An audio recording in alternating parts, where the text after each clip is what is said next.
Gut health, gut health, gut health. That seems to be all we are talking about lately. And I am here for it because I think, we have so many illnesses, diseases that are popping up that are like super, super rampant anymore in dogs. And we're all like, oh my gosh, what is happening? Well, we need to be looking at the gut. And so I don't think I can say it enough. That is why I'm so very happy to have Betsy Redmond with me here today.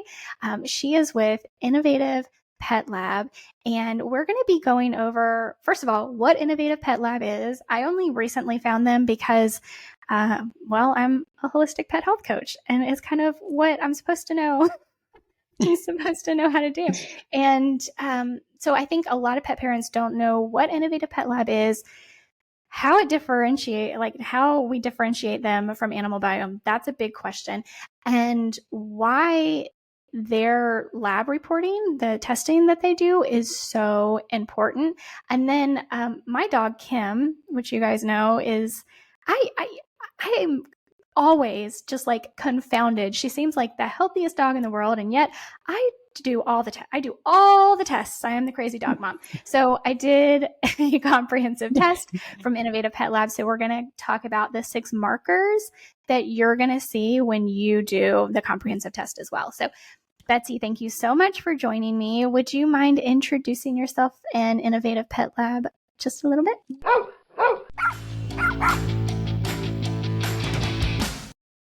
Have you tried training methods that just didn't work? Do you feel that your pet is not getting his or her nutritional needs met?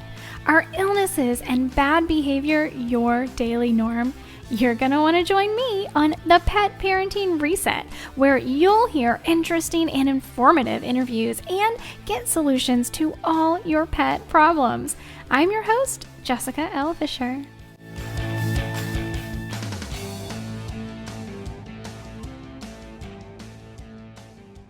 Betsy, thank you so much for joining me. Would you mind introducing yourself and Innovative Pet Lab just a little bit? Yeah, okay. Yeah, no, I'm excited to be here. So I'm Betsy Redmond. I started working in functional and integrative laboratory testing 15 some years ago. I got I have a master's in nutrition from Emory. I have a doctorate in nutrition, and I started working at a functional medicine laboratory for people. And we worked there for a while, and I worked there for quite a while. And then we would get people who want to do our testing. And I think, Karen Becker, there are other people. And so when it was a small lab before it got bought out, we could do those types of things. So, probably our most interesting was grizzly bears, like their fatty acids and hibernating. But so it was like me and probably 5 other people who work at the lab and have worked together for a long time wanted to start doing our pets, but we didn't have a reference range. So last year we started Innovative Pet Lab because I can see the progression that people looking at holistic functional medicines probably like 10 years ahead of where the vet world is. So we could see that coming, and we wanted to make those tests available. And a lot of the research, so I spend a lot of my time doing research on new markers or the markers that are already out there. And a lot of that research was on pets, because it's always been one of my peeves. It's like I look and I see, oh, they put these animals through all this to get this information. Like it really needs to have been worth it to just get a little more information, So I was very cognizant of how much animal research was out there. Probably a lot on dogs, less on cats. Dogs are easier to work with in research because they're so loving and agreeable to their detriment. But so a lot of the stuff is transitions. So a lot of they're mammals, we're mammals, and a lot is similar. So they've done a lot of research. So that's that we wanted to just see what was going on. So we've been in business about a year now. And do you want me to say how we're different from animal biome? Yeah, I think it's a good time. Yeah. So when I, probably 15 years ago, I worked on one of the first tests that had microbiome assessment for clinicians, for doctors, in the, clinical world. And so in that test, we looked at microbiome. We looked at the phylum and the individual bacteria. And then we also looked at functional markers, more physiologic status. And through the years with that test, what we found was, microbiome and different bacteria are really interesting, but they're generally associated. So there are bacteria that are associated with inflammation or associated with poor digestion. So we found the markers that actually look at inflammation or leaky gut or things to be more actionable. And that's why we chose the markers we did. We felt like they were actionable and they gave real direct information. Yes. And so the difference in the innovative pet lab testing and the animal biome testing, as I understand it, is that the animal biome testing is looking at the bacteria in the gut through a fecal sample. Right. So they can tell you X, Y, and Z bacteria are present, A, B, C are not, and they should be, blah, blah, blah, all the different things. But the innovative pet lab testing is actually looking at inflammatory markers in the gut. So it has absolutely nothing to do, well, pretty much nothing to do with the strains of bacteria that are or are not present. It's just the physiological, like the markers for Right. So, inflammation. it's looking at intestinal inflammation, and some markers are known to be inflammatory, some of those bacteria. So they do have associations. If you see certain bacteria, it's oftentimes you'll see inflammation, but then the next question is there inflammation? So that since there's just so many synergistic activities going on in the gut, so we just look at that. We look at inflammation and immunity. We look at intestinal permeability with leaky gut, and then we look at digestion and detox. Okay, so that was, yes, what I was going to bring up as well, because as I'm looking on innovativepetLab.com, I made the mistake of putting pet labs, and it's like, nope, I don't know what that is. innovativepetLab.com, you can do the comprehensive review, which is what I did. The blue box is the comprehensive review. Mm-hmm. But then you can do a basic gut check, digestion and detox, leaky gut, or inflammation and immunity. And those are separate testing. But do Right. they like They if you look do at the the same thing. So the comprehensive looks at everything, and then the Got it. different pairs look at different combinations. So usually people will do the comprehensive and then follow up just with the grouping. So if you just have inflammation or you just had intestinal permeability, you don't have to do the whole test again.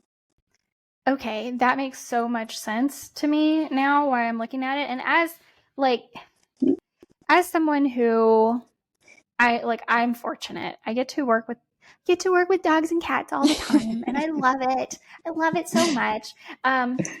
But the reality is, the majority of dogs that I get to work with, it seems like we're taking the big picture and all of these different pieces and all of the symptoms and blah blah blah that the pet parent is giving us, and we're saying that sounds a whole heck of a lot like leaky gut. There's inflammation in the gut, so we're like making these educated guesses, I guess, would be the best way to talk about them. And this testing will actually let us know for sure. Yep, there's inflammation in the gut. There's dysbiosis. There's permeability, intestinal permeability, as scientists like you like to call it. Yeah. So I mean, we don't consider ourselves diagnostic. Diagnosis technically is made, by a veterinarian, just like in people, like a medical doctor. So you have to put the whole picture together. So, right. But yeah, so we're looking at specifically what's happening. Okay. So this is something that this is available to pet parents in addition to whatever you're doing with your veterinarian. You're trying to make things simpler and easier for the pet parent, especially. And I know I've talked about this on the podcast before, and I think we're going to start talking about it a little more because more and more people are starting to realize that veterinary care is becoming very difficult to access. Like, Mm-hmm. and this obviously has nothing to do with Innovative Pet Lab, but there just aren't enough veterinarians. There aren't enough people going through veterinary school. The burnout rate is high, yada, yada. There's so many things, so many factors, and it is becoming more and more difficult for a lot of people, especially in more rural areas, to actually get vet care. But even if you are lucky enough to have a wonderful veterinarian that you love and trust, having this testing available to you as a pet parent can really make a huge difference in how you move forward with caring for your pet. So, like I said, I did the comprehensive test for my dog Kim, and there were 6 markers that I got test results on. So, if you wouldn't mind kind of explain, I mean, when you get the test results. So, if you're just listening, no worries, you're going to be able to understand everything. But if you're seeing on the video, I have my test results, and there's like a little blurb explaining what each one of these markers are, and kind of like a, if it's high, this, if it's low, this, but always talk to your veterinarian kind of thing. But I would love it if you could kind of, I don't know, break it down Yeah, for me. we And can go our, through each one. Yeah. yes. So the first one is calprotectin. What is that all about? So, calprotectant is a marker of neutrophil infiltration into the gut lining, technically. So, neutrophil are white blood cells. And then just, so it's the immune response, a heightened immune response into the gut lining. So, like, there's some inflammation there and it's got to repair all this stuff. So, it's a direct marker of inflammation in the gut lining. It is used, and we look at fecal. There's research also at serum. So, serum has had not quite the relationship with gut health. So, fecal calprotectant is a great marker. It lets you know, is there any inflammation and what's the level of that inflammation?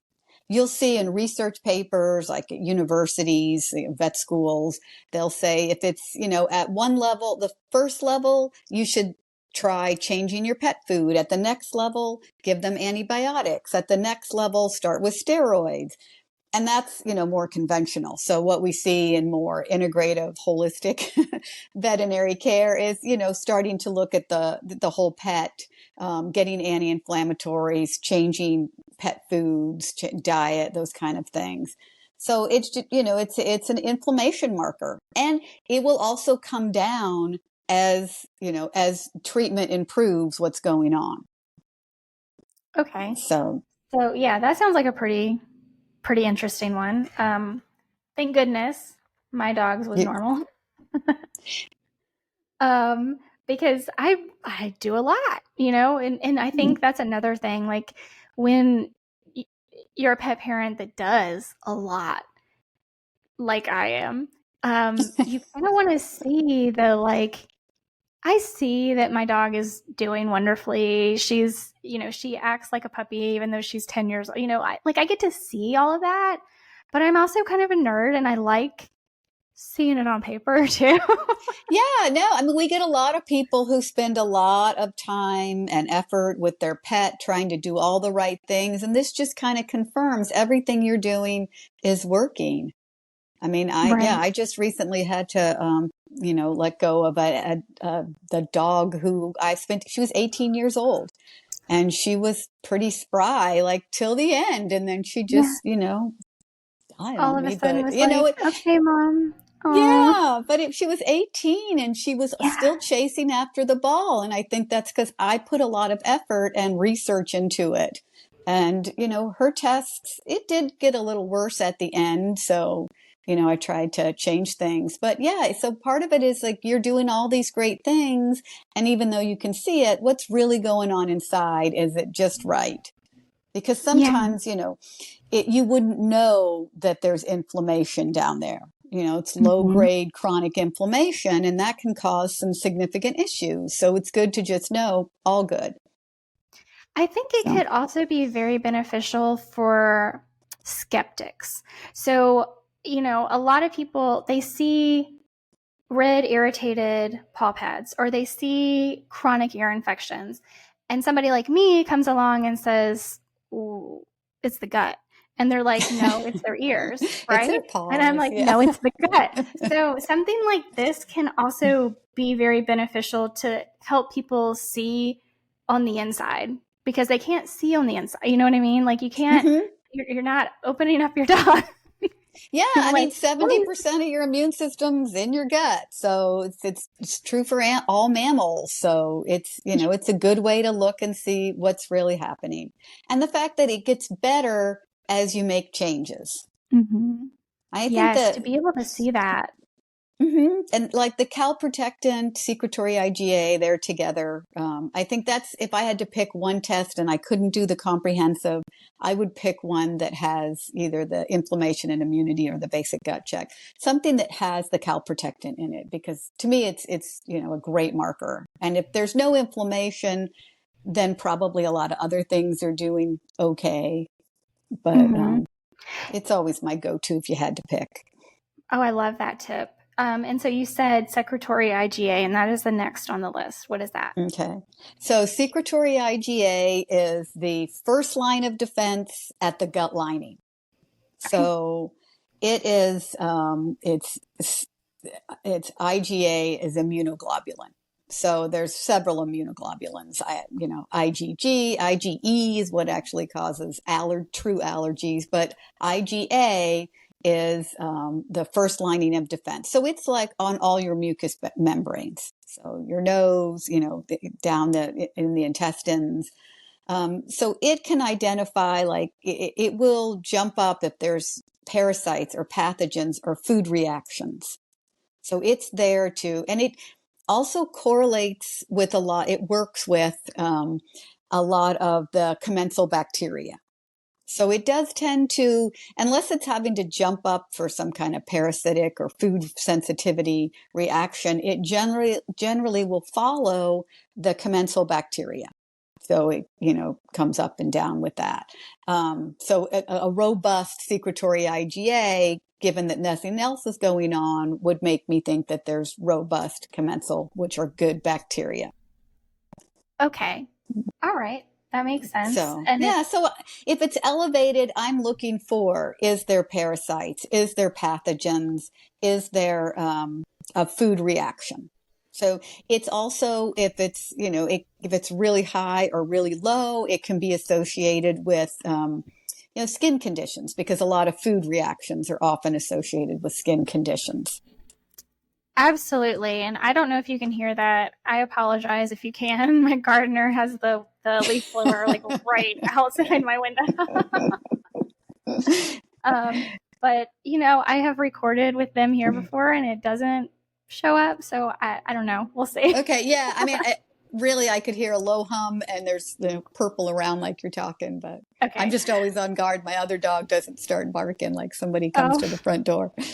But yeah, so no. secretory IgA is like, it's a good supporting marker along with calprotectant to see. It's all there. He barked. It's also low levels I can identify that an immune system has just been tapped. Like high levels mean something I want to go look for, Mm-hmm. but low, at least that's the response you're supposed to get. Like they're supposed to respond to it. So if they have really low levels, have they just been tapped out and they need some overall immune support, some Saccharomyces boulardii or something that's going to help in that situation. Mm-hmm. And then there's like in puppies, young animals, there is some variability. So we usually say to try to wait till they're a little bit older. At least, I might do it at 6 months, but probably I'd wait till a year to really, for secretory IgA. Okay. That's good to know as well. So the next one on the list is zonulin. Okay. Yeah, Am so I saying that right? zonulin, zonulin. It's a marker that identifies, well, leaky gut. So increased intestinal permeability.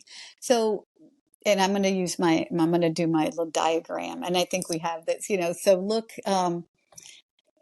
like if you have these are your intestinal cells, like they're lined up next to each other and they're generally pretty close.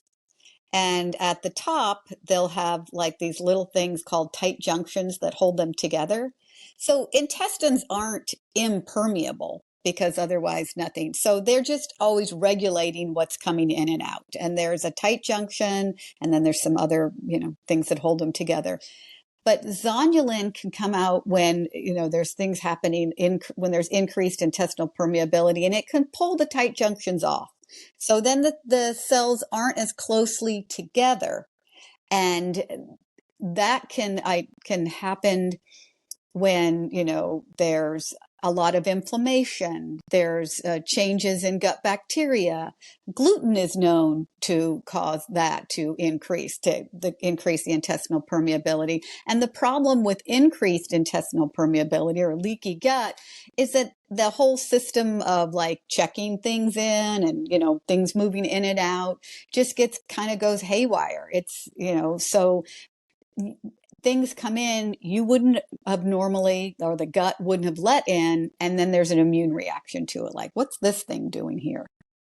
So oftentimes when you see really high zonulin levels and there's increased intestinal permeability, you can see a lot of food reactions.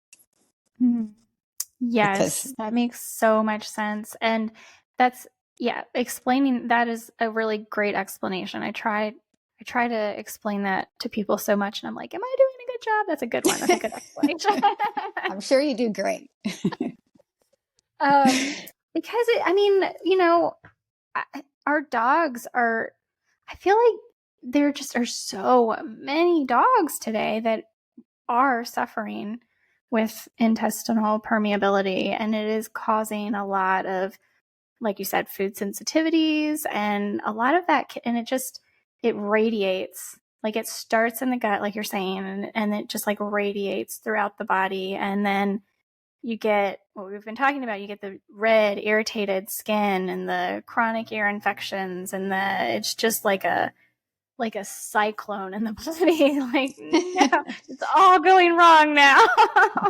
Yeah, I mean, and I think it helps to see, like, is there increased intestinal permeability? Is there inflammation? How is secretory IgA, your first line of defense, doing? So kind of it starts to build on itself. Mm-hmm. And then we also, I think probably the next one on the list that we look at is anti-gliadin. Yes. Yeah. So we're just looking to see, are you having, or is your pet having a reaction to gluten? So it's one of the things that's associated with increased zonulin, increased intestinal permeability.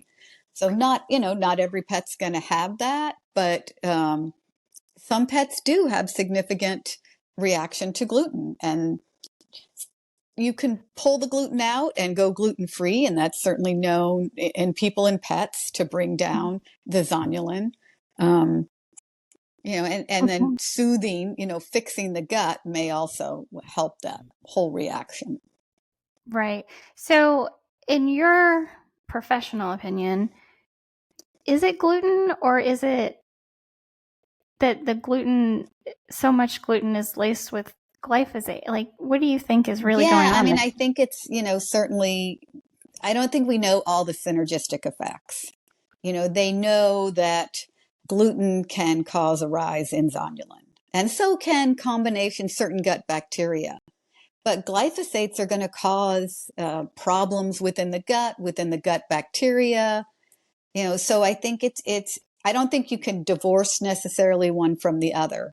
So I don't, if you got somebody who got really clean gluten and did a research study, I've, not seen that one, but Yeah, that's what I'm wondering. Do you just test in the U.S.? currently we just test in the US. So hopefully, we can Okay. move to Canada and international. That's our goal. Yeah, our big sticking point is shipping. So it gets to be Right. really expensive to ship. Yeah, because I know I keep hearing, and I've only been to Italy once, but we actually buy, if we're going to eat pasta, we buy pasta from Italy, Italy. And my understanding is that it is a much cleaner grain.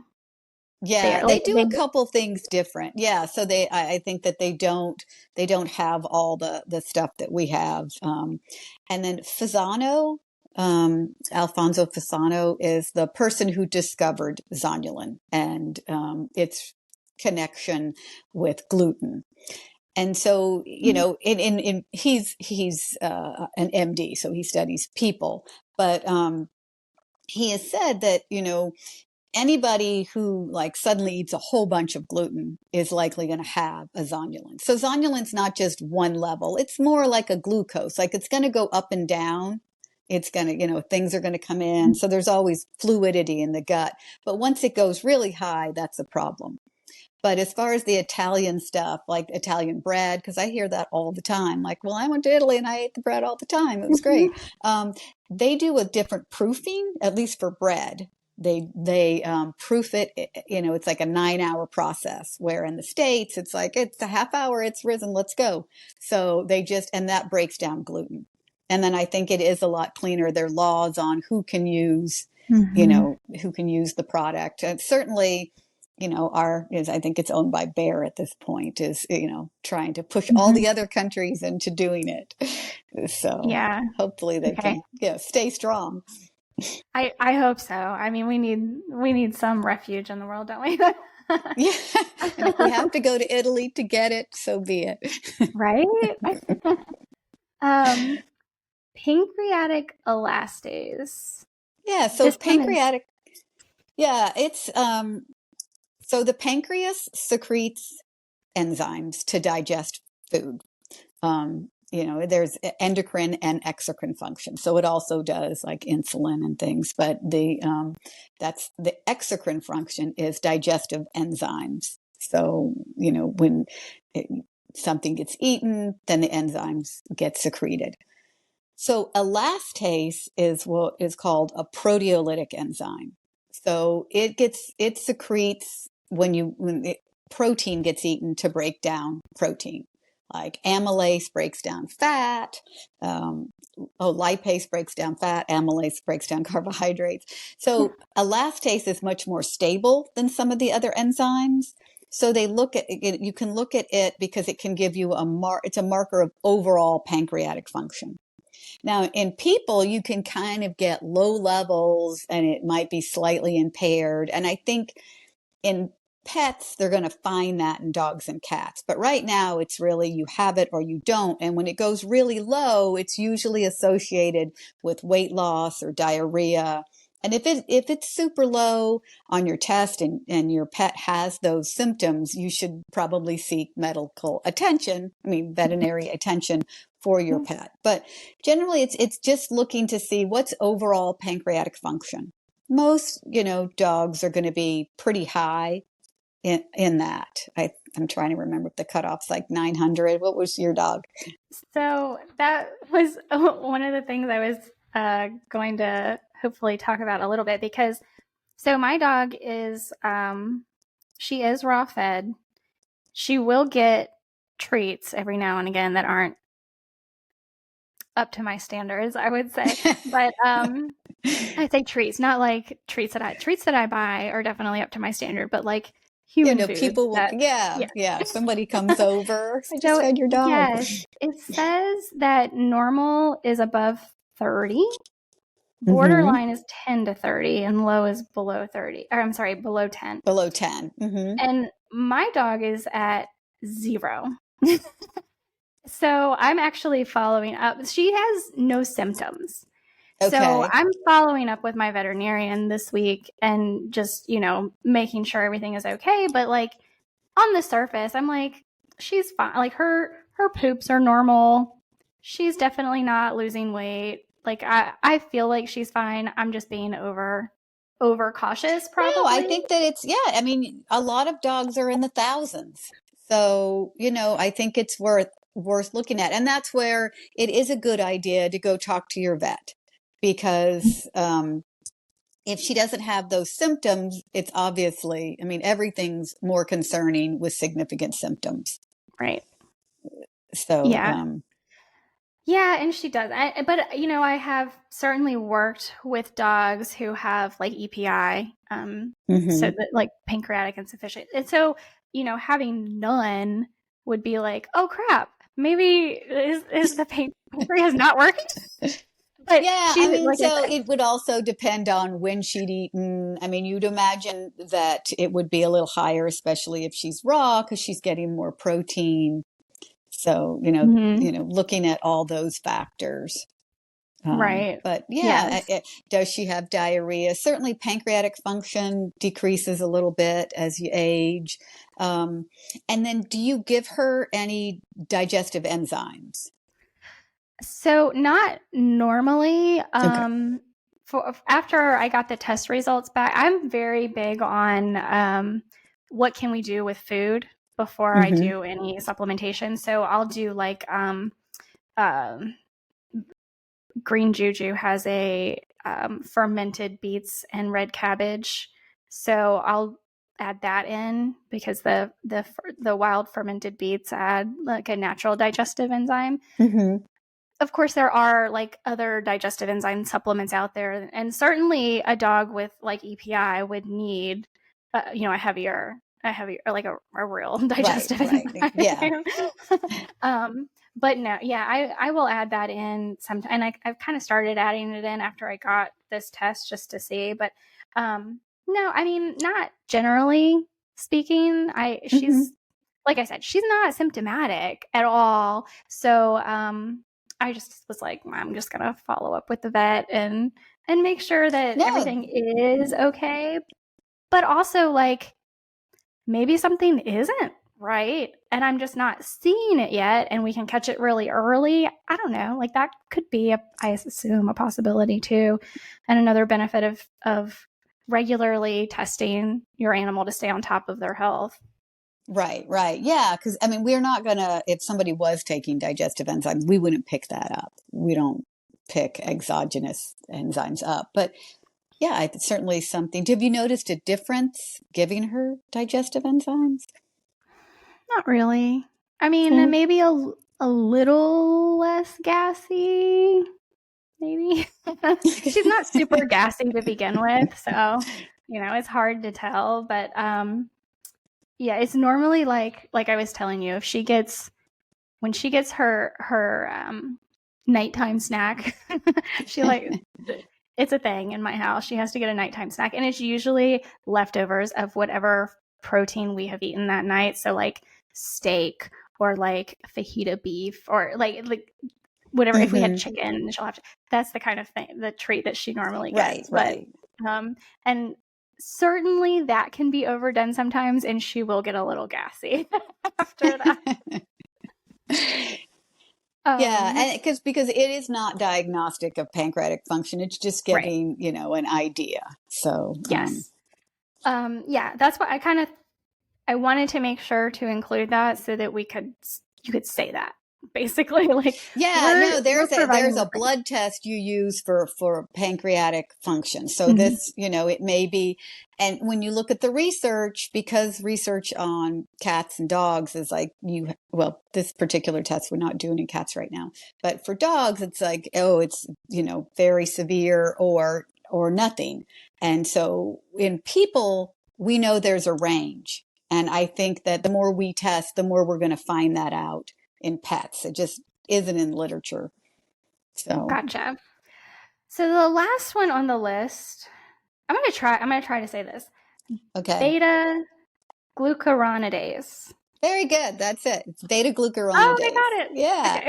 Okay. So that's an enzyme. Like we make it, dogs make it, cats make it, mammals make it. It helps you break down beta carotene and things. You don't need very much of it. Like your dog doesn't need a lot of it. So you make a little bit. But gut bacteria also make it. So if it's really high, it can identify that you've got, and not all gut bacteria, but so it can identify that you've got some dysbiosis, you've got some imbalance in your commensal opportunistic good bad bacteria, and that the levels are high and that they're making this beta glucuronidase. So the problem with having elevated beta glucuronidase, okay, I'm going to get technical here. So Okay. beta glucuronidase likes to pull, I'll say it and then I'll explain it, likes to Okay. pull the glucuronide molecule off of toxins or hormones or things that have gone through glucuronidation. So glucuronidation is an intracellular antioxidant process. So mammals do that. So glucuronidation it's part of your detox. It's part of detoxification. Okay. So it is going to detox, toxins or hormones, and then it sends them on out. So my analogy of it is glucuronidation will put handcuffs on. Well, it sees all this excess toxins or hormones. It put handcuffs on them, and it sends them out in the stool. And so it's supposed to just go on out. But then beta glucuronidase is like, hey, I love those handcuffs. And so it takes the handcuffs, and suddenly it has the handcuffs, and the toxin and the hormone is then free. And instead of leaving, it gets reabsorbed. So if it's really high, it can help concentrate the toxins or hormones. So, and Mm. in people, super high levels have been associated with colon cancer. I mean, because you're reabsorbing all these things that were supposed to be just let go. So that's the problem with having it elevated. And so we say that if it's really high, then that's when you might want to do another test to look at, like a microbiome test, and see, well, what is the actual bacteria? How imbalanced is it? I mean, you could certainly start with, looking at dysbiosis and trying to treat that, but that's the problem with it. That, So you think of like a pet that, maybe they just, they're running through the neighbor's yard and the neighbor sprays all the time, or, there's toxins there. Those kind of things can just get more concentrated. Or even, a heavy set dog. This happens in people, likely going to happen in dogs. A heavy set dog that loses a bunch of weight. Those are toxins stored in there. So a lot of those fat soluble toxins get stored in fat. So like sometimes if, okay. people who lose a whole bunch of weight may say, oh, they felt terrible. And part of that is you've just now released all these fat soluble toxins. That is, I have never heard that before. That is so interesting. So when you burn fat, like if you're actively losing weight and you're losing substantial amounts of weight and burning fat, the fat releases the toxins that it was holding on to back Mm-hmm. into the body. Yeah. So there's really weight loss and toxins. There's not a bunch of research, just really minimal there in pets, but in people, there's a lot. You can look at POPs, certain fats, persistent organic pollutants. They get trapped in the atmosphere, they get trapped and then, they get concentrated. And they're more likely to be in, animal fat. So it's in there. But as people get exposed to them, they concentrate. And so people with high levels of these toxins have higher rates of certain cancers, or diabetes is pretty common. It's certainly POP levels in the blood, and diabetes have been correlated with the environment. So, yeah, it's a contained system in the world. Yeah, that is so interesting and so crazy. And it makes so much sense, but never thought about it before.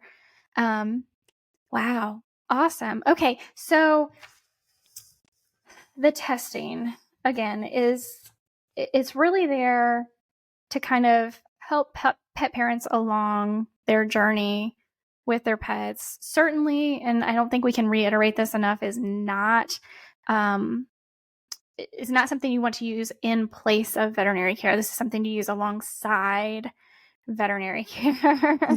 Or yeah, if your pet is healthy and you just want to get the kit and just make sure, I mean, a lot of the things that you can do are, Saccharomyces boulardii or probiotics. You may already be doing them, or maybe adding more anti-inflammatory foods or things like that. So yeah, but certainly if your pet has, significant symptoms, you probably should get, veterinary, Yeah, your right. professional.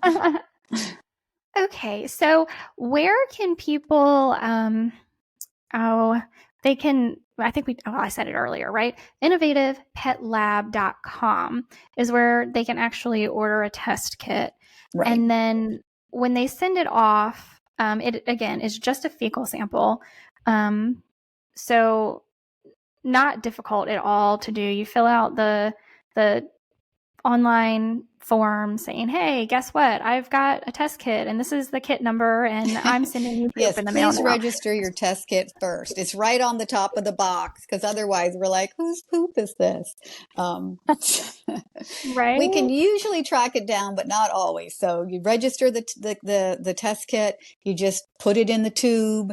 If you can't send it right away, you can put it in the freezer or the fridge, and then you just put it in the, all the packaging. Put it in a little bag, put that in the box, put the box in the mailer, and you just mail it from your mailbox. You don't have to go to FedEx or anything like that. And then like you did, you get the results digitally. You can download those as a PDF, send them to your vet. You can print them. I mean, we do have vets that do the test. So some of our partners are listed on the page, but most of the time people are doing it and bringing it to their vet. Right. Okay, that makes, yeah, I was just looking at the partners page and you've got some really great ones. Of course, I mentioned Green Juju earlier. Farah Pet Organics is wonderful. Cocoa Therapy. I love Cocoa Therapy. Yeah, and they're so Gussie, nice. got, Yeah. yes. Earth Buddy, who has been on the podcast as well. So wonderful partners you've got going on there. Yeah, and then are you on social at all? Can Yeah, people we're at follow? Innovative Yeah, Pet Lab. Yeah, Innovative we're Pet Lab everywhere. Yeah, so it's on, Instagram's probably our most popular, but we're, on all the other stuff. Okay. Is there anything else that you would like pet parents to know, or any parting, like as a scientist, any parting words for, pet parents out there who are just wanting to do a little bit better for their pets? Yeah, I mean, I think that, you can do better.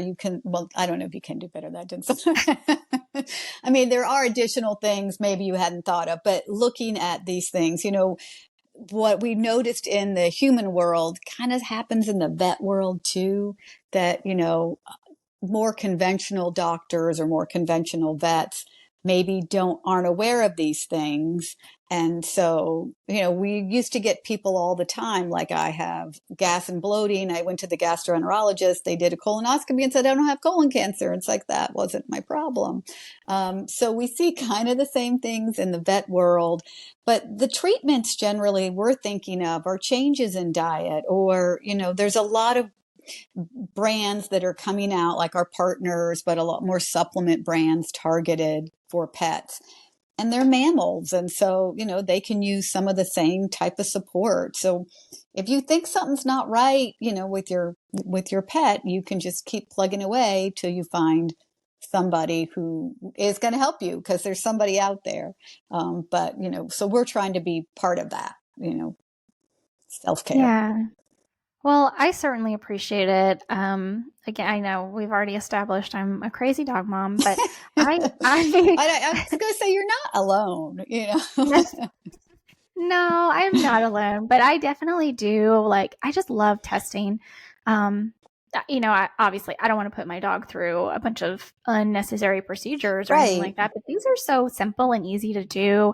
I just have to like pick up her poop and dissect it a little bit Yeah. I and put mean, it in I know tubes. when we were first developing the test, we wanted to look at, variability. Like, you don't want variability.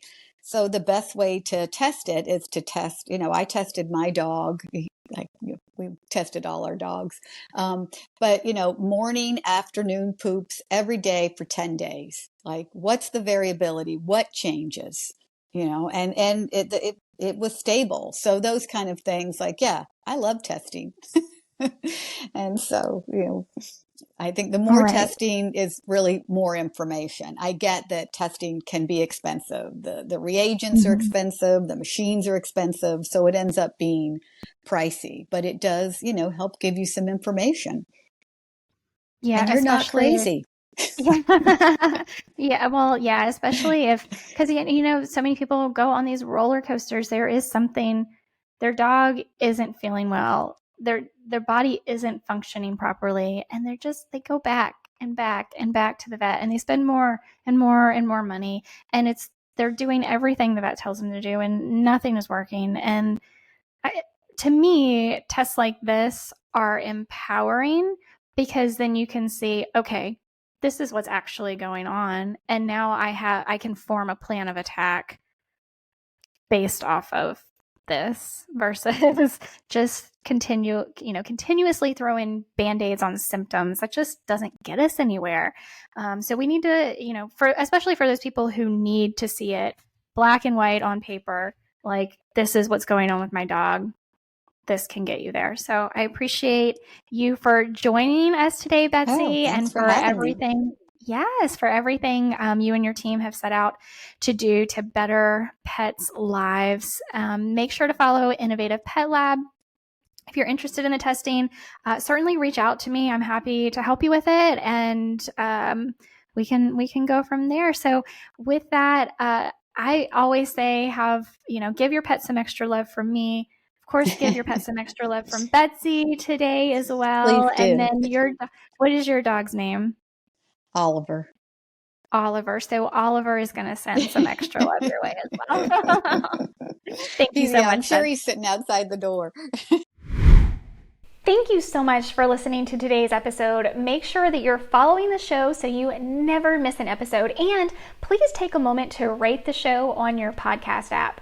I'd also love it if you'd share this podcast with your friends and family so that they can benefit from the information to help their pets live long, happy lives too.